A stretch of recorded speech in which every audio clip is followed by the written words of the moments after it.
Yes, ready, start.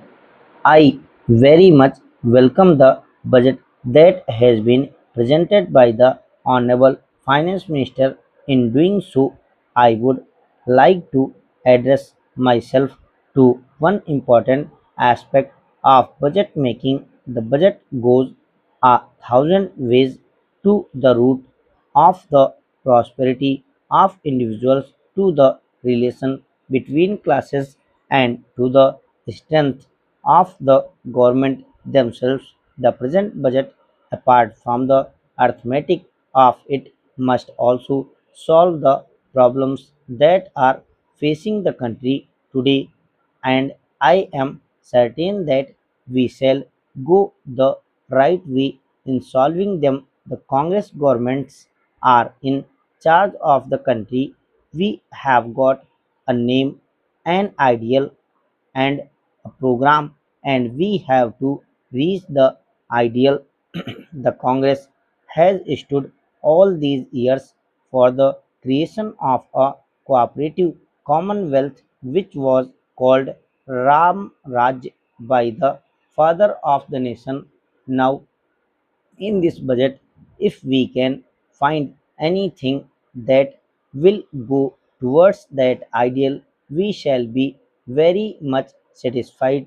The present budget, I feel, is good in one way, in that it is establishing a new precedent that is taxing in order to meet the capital requirements of the country. This is a very important feature to which every well wisher in this country ought to subscribe. The Congress Working Committee sometime last year passed a resolution requesting the Government of India to appoint a National Planning Commission. Its objectives are a just order of society, progressive increase in the standard of living, best utilization of the resources of the country, and regional and national self-sufficiency. The government and the country were good enough to respond, and today we have a national planning commission which is striving hard to give us a short-term plan and a long-term plan. My honorable friend Dr. Mukherjee was bitterly complaining that there is no short-term program for the government.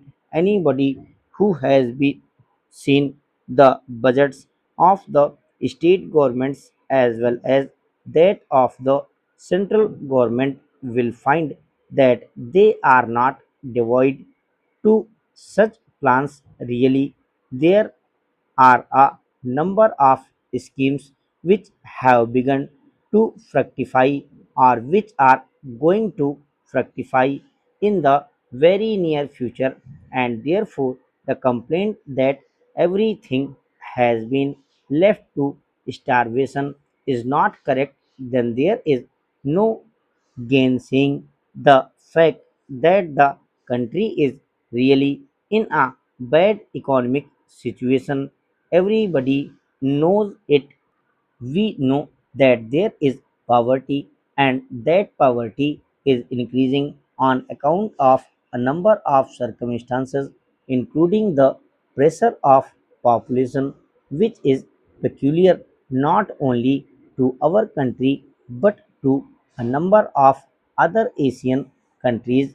This is resulting in the falling off of the standards of life. There is another difficult, perhaps due to historical circumstances, that many of our people are vociferous about their rights and are not at all mindful of their duties. Therefore, if we want to solve the problems that are facing us in the economic field, there are only two things to be done. Firstly, we should a take to austerity, and secondly, we should also took to look to greater production about this question of austerity on behalf of the government, the Congress Working Committee and the All India Congress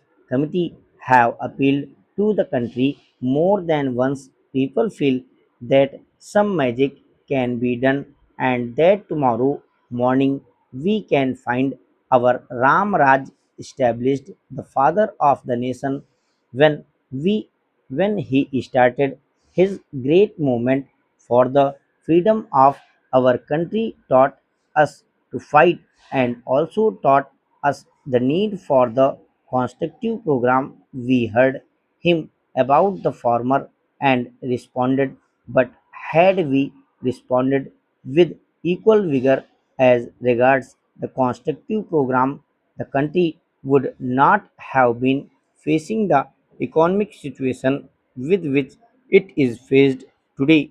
I feel that we should now accept this position.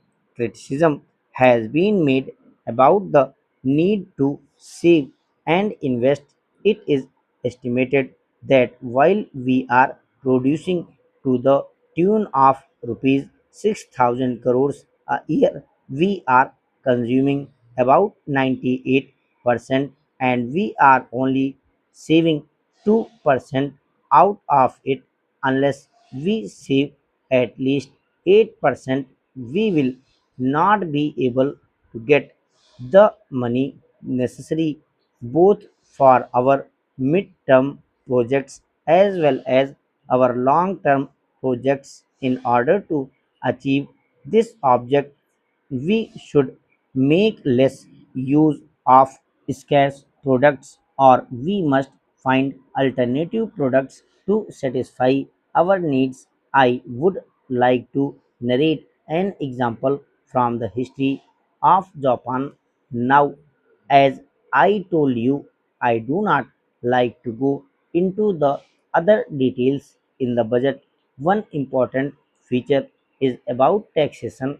I am very glad that the finance minister has made use of taxation to meet the capital needs of the budget.